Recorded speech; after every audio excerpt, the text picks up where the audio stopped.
I learned to work smart by testing for COVID.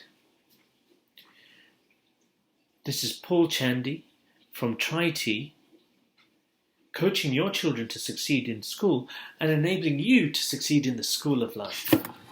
Yes, you wouldn't believe it. As a teacher, I learned how to work smart and understood the process a lot better by doing data entry and COVID testing.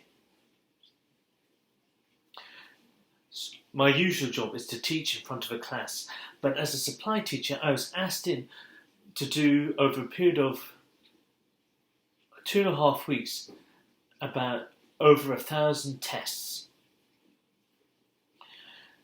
And at the beginning of the week, this is what I did wrong. I just thought, well, it's the money. This is quite boring. And so the days were long. Then the next day I decided to take a more positive attitude. Yes, it's the money. And yes, be grateful that you have a job during furlough, so do it well, enjoy, and try and raise the spirits around you. And as soon as that happened, I started to get to know my co-staff a lot better. I started interacting with the children, asking them about their day, how their studies were going, empathizing with them, getting to know them, encouraging them in their work. So that's first step. Always have a positive spin even on the most mundane of tests. Make something boring into fun somehow. Second tip. It kind of became a challenge of how I could do this job more efficiently. I wanted to do a good job. I wanted to make sure that the children came in and out as quickly as possible, that everyone was tested correctly, that I'd be aware of any positive tests, that everything was recorded correctly. Once I took that attitude, the tweaks started to happen. I moved my scanner to the right and my pen to the right. I put the bin on my right hand side so that I could easily dispose of items. I asked the children to present the information in a portrait manner so that when I entered the data from many cards, it was easier to read and easier to shuffle along in the queue.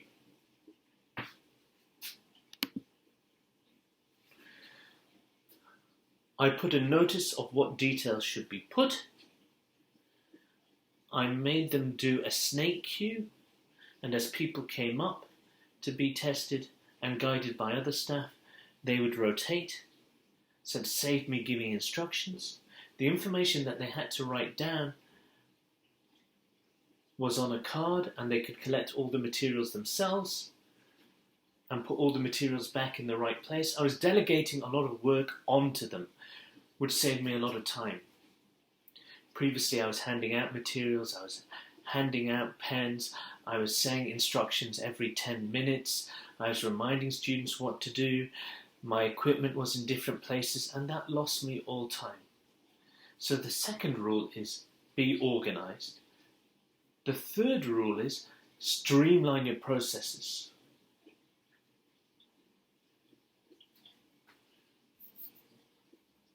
And finally, all this happened with a period of reflection. Another word for reflection is feedback.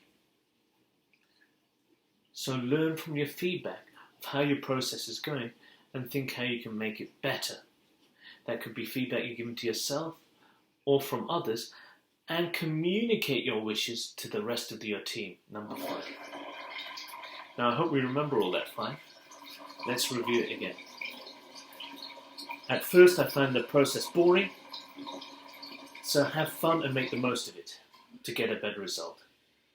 Secondly, I mentioned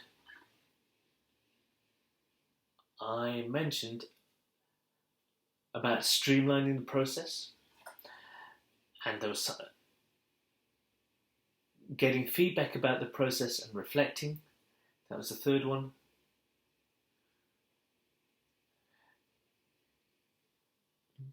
Organisation. How I moved items in different places so that because I was right-handed, I had all my items organised in a set place so I could get them instantly. And 5, I communicated my wishes. Now that has nothing to do with a high IQ or being bright. I really dislike when people compare students and say, well, this student is brighter than the other. That has to do with smart work. That has to do with being humble and understanding where your weaknesses are and reflecting on your weaknesses and improving. That has to do with a certain type of discipline. Anyone can work smart and find out processes to effectively improve their work and get better grades if they care. I really don't believe it has anything to do with IQ or being bright or being quick. And this is my main message when being productive, when getting good grades, when being successful. Work smart, not work hard. Now, if I'd been disorganized and my tools were in different places, if I hadn't streamlined the process, if I hadn't communicated my message effectively, if I hadn't asked students to put the cards in a certain way, then you would have seen me working much later, maybe an hour or 2 extra, and that would be working hard, and I would be tired, and I'd be making a show of it, and then people say, oh, look how hard he's working. No. The goal is to work smart. Instead, I was quite relaxed, I was enjoying the process, I was stress-free, and I was able to leave home earlier each day, along with my team. We all benefited. So work smart, not hard.